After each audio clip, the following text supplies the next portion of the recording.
So hello guys, मेरा नाम है मोहम्मद सुफियान और आप देख रहे हो नॉलेज फॉर ऑल। और इस वीडियो में मैं आपको चूरू के मतलब मेरे शहर के एक और ब्लॉग में आपका स्वागत करता हूं। और ये एक और ब्लॉग भी काफ़ी मज़ेदार होने वाला है। इस ब्लॉग में मैं आपको देखिए चूरू जितना छोटा है एंड जितना कम यहाँ पर डेवलपमेंट है, यहाँ का इतिहास उससे कई बड़ा है। यहाँ का जो पीछे जो भी हुआ ना, जो काल है यहाँ का बहुत बड़ा है। तो उनमें से अब एक और मैं आपको ब्लॉग पे लेके चलने वाला हूँ। यहाँ पे एक फेमस हस्ती जिनका नाम है मालजी कोठारी, वो बहुत फेमस थे और उनके पास काफ़ी पैसा था। तो उनकी एक इमारत है यहाँ पे जो बनाई गई थी, ठीक है। अभी मैं आपको लेके चलूँगा वहाँ पे। तो वो इमारत भी काफ़ी ज़्यादा फेमस है और यार वो दिखने में इतनी खूबसूरत है ना, आप देखते रह जाओगे उस इमारत को। उसकी जो भी चीज़ें हैं उसमें अभी उसे एक होटल का रूप दे दिया गया है। तो चलिए मैं आपको देख के चलता हूँ और आपको वो दिखाता हूँ। आप मुझे कमेंट में बताना आपको ये इमारत कैसी लगी और यहाँ का मतलब और भी बहुत सी चीज़ें चूरू में देखने लायक। अगर आपको देखनी हो तो आप मुझे बताइए, मैं आपके लिए आगे और ब्लॉग भी बना दूँगा, ठीक है। तो चलिए चलते हैं फिर।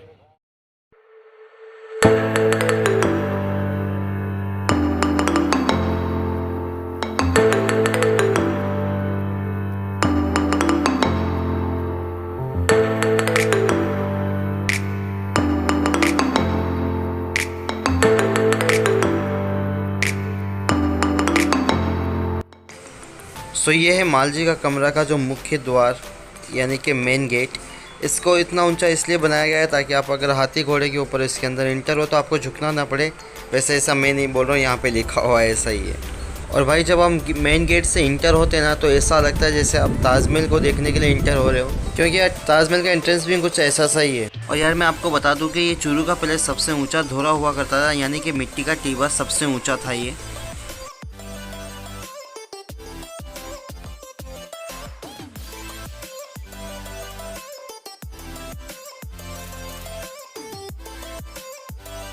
भाई बताते तो यही है कि ये सबसे ऊंचा धोरा यानी कि मिट्टी का टीबा हुआ करता था उस वक्त पे। एंड बीकानेर ने चूरू पे जो हमला किया था वो यहाँ से ही किया था। अब आपको कुछ अंदर के नज़ारे भी दिखा देते हैं। तो ये अंदर की साइड का एक रूम है, मतलब होटल का एक रूम है जो आप रेंट पे ले सकते हो। उसके अंदर की ये आप इमारत को देख रहे हो, उसके अंदर की ये डिज़ाइन को आप देख रहे हो, तो ये हाथों से बनाई गई है। या उस वक्त पे क्या कलाकारी की जाती थी, जितना भी इंटीरियर किया गया है, जो भी इंटीरियर है यानी कि बेड हुई, टेबल हुई, ड्रेसिंग टेबल है, चेयर है, वो सब उसी वक्त के हैं।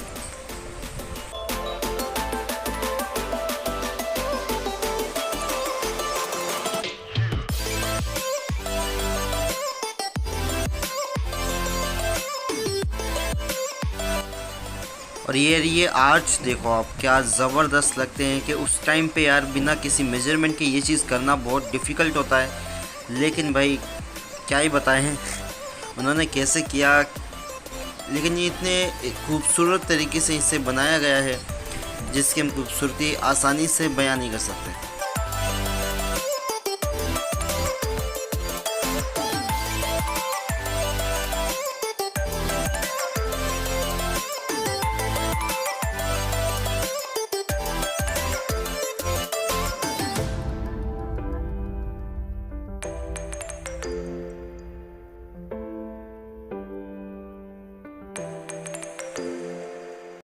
तो ये उसी वक्त का बनाया हुआ है यार। आप दीवारों पे आप देख सकते हो कितनी बढ़िया तरीके से इन्हें तराशा गया है और क्या खूबसूरती से यार इसे बनाया गया है।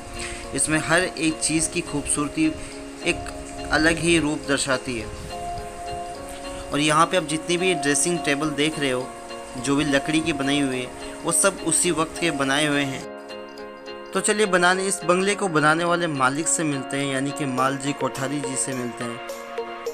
उनकी एक मुख्य तस्वीर है यहाँ पे, तो चलिए आपको दिखाते हैं। तो ये है उनकी मुख्य तस्वीर मालजी कोठारी जी की, जो कि काफ़ी फेमस है उस वक्त पे, ठीक है। अब यहाँ पे देखिए मुझे इसका इतिहास है वो ठीक से नहीं पता, इस हवेली का जो पता था मैंने आपको बताया। तो अब यहाँ के एक गाइड है, उनसे बात करते हैं और वो हमें इसके बारे में जानकारी देने वाले हैं। ठीक है, तो अब सुनिए उनकी ज़ुबानी।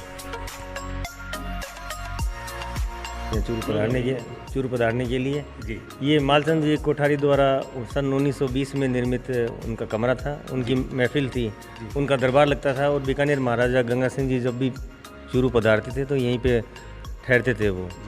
और इसको पूरे 100 वर्ष हो गए हैं। अभी 15 वर्ष पहले यहाँ के जो स्थानीय सैनी फैमिली है बालान जी, एडवोकेट आनंद जी बालान जी, उन्होंने इसको परचेज़ करके एज ए होटल के रूप में इसको चालू किया है।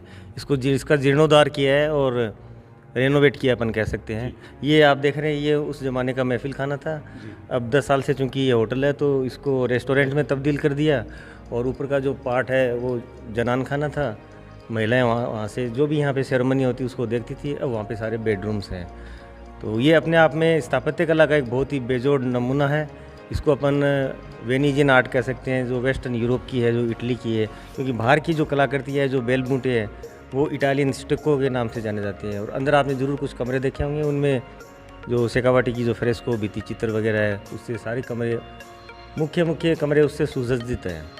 और ये इसका इतिहास है कि महाराजा जब भी दरबार, मैंने सुना वास्तुकला जो है फ्रांसीसी वास्तुकार के द्वारा तैयार की गई थी। बिल्कुल सही है। इटालियन, फ्रांसीसी और वेस्टर्न यूरोप प्लस अपना जो राजपूत शैली है या भारतीय शैली है उसके द्वारा निर्मित है। इसमें जो बाहर की जो राउंड पिलर्स कॉलम्स है वो तो सारा वेनिस का स्टाइल है, और उसके अंदर जो मेहराब है वो मुग़ल शैली में है, और उसकी बनावट है वो अपने राजपूत स्थापत्य कला की, राजस्थान की जो स्थापत्य कला है, भारतीय स्थापत्य, उसका नमूना है। और बालान फैमिली ने इसको रेनोवेट करके एक शहर के लिए, एक पूरे क्षेत्र के लिए एक उदाहरण प्रस्तुत किया है कि एक कला को कैसे अपन जीवित रख सकते हैं। बिल्कुल, बहुत अच्छी जानकारी दी है, क्योंकि इसको खरीदकर इसलिए इस होटल का रूप दिया गया है ताकि हम भी इसमें रहकर उस काल को महसूस कर पाएँ। और निश्चित रूप से बहुत खूबसूरत जानकारी है, क्योंकि ये बहुत सारी जो वास्तुकला का एक मिश्रण कहा जा सकता है।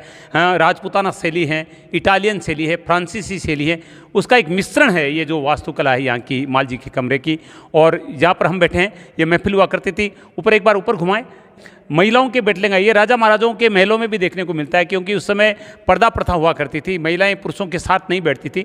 तो ऊपर से बैठकर महिलाएं, जो यहाँ पर हम जहाँ पर बैठे हैं, जो कार्यक्रम होते थे उनका दर्शन ऊपर से किया जाता था। तो यार, जैसा कि आपने सुना कि उन्होंने माल जी के कमरे के बारे में जो भी जानकारी थी वो हमें यहाँ पे मिल चुकी है, एंड आपने भी सुनी होगी। तो आपको ये वीडियो कैसा लगा और आपको ये व्लॉग कैसा लगा, और मुझे बताइए आपको नेक्स्ट ब्लॉग किस चीज़ पे चाहिए, अगर आप यहाँ के बारे में जानते हैं तो।